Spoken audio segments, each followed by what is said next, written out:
A black man has been accused of shooting 2 white men in the back of the head in what authorities are describing as a racially motivated hate crime in Oklahoma. A homeless man, his name Carlton Guilford, allegedly shot London Hathcock, 35 years of age, as well as James McDaniel, 55 years of age, in 2 different shootings which occurred on the same day, April the 18th of this year, 2023. The homeless man, Guilford, allegedly killed London Hathcock in Rudisill Library around 9:40 a.m. He reportedly walked up behind London Hathcock, who was sitting at a desk, and shot him in the back of the head. London was rushed to hospital where tragically he died. A second shooting happened shortly thereafter. The homeless man went to a nearby Quick Trip convenience store, effectively a 7-Eleven type of shop, I believe, and shot 55-year-old James McDaniel, again in the back of the head. James fell to the ground. The scumbag homeless man allegedly shot him again, I believe once more, and with that, tragically, James McDaniel died at the scene. Further to the 2 murders, Carlton Guilford, the homeless man, also shot at another person as well as a security guard at Quick Trip. So he shot and killed 2 men, London Hathcock and James McDaniel, both white, both murdered execution style in my opinion. He also shot at 2 other people, a security guard at the Quick Trip convenience store where he killed James McDaniel, and another person. When police arrived,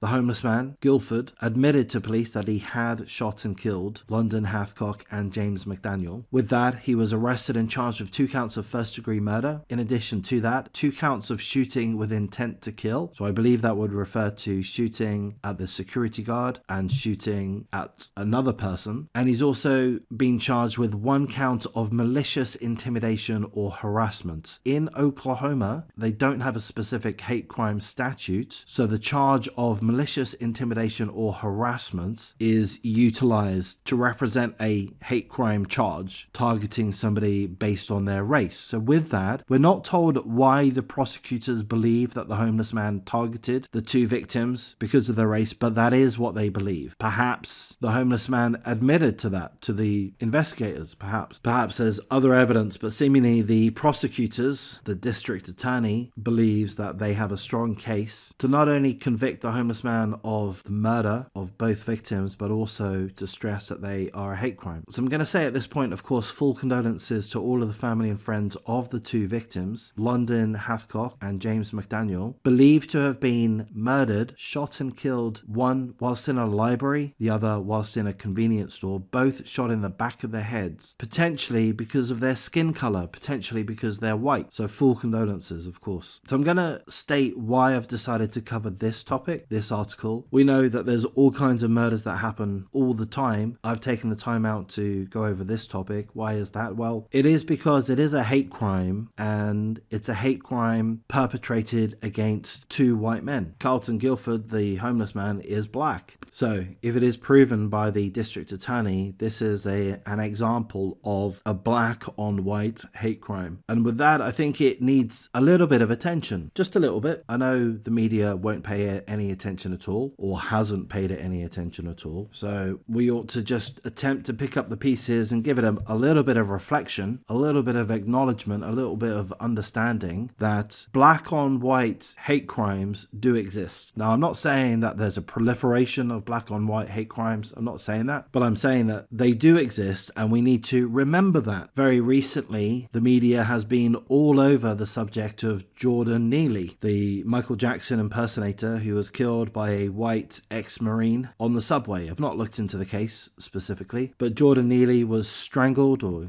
choked to death. The ex-Marine has been charged with manslaughter. A lot of people are not happy with that because they want him to be accused of or charged with murder, first-degree murder, because the argument that's out there is that the ex-Marine purposefully killed Jordan Neely. It wasn't an accident, it was purposeful. It was a hate crime, according to many, perpetrated by a white man on a black man. And it's just another example of a hate crime from a white man against a black man. Yet another example of that, and very much used by BLM activists, the media, and I'm going to say a lot of people within the black community, and feel free to take issue with that. I say a lot, I mean that's a vague term. I don't know what the proportion of people that would support taking action due to the death of Jordan Neely, taking action in the lines of protests, riots, etc., the usual BLM stuff. I don't know what proportion of the black community support such action. The percentage may be fairly low for all I know, but certainly in terms of actual numbers, there's plenty of people that have argued for, called for protests and riots, etc., because of what is believed to be a hate crime against a black man, Jordan Neely, at the hands of a white man.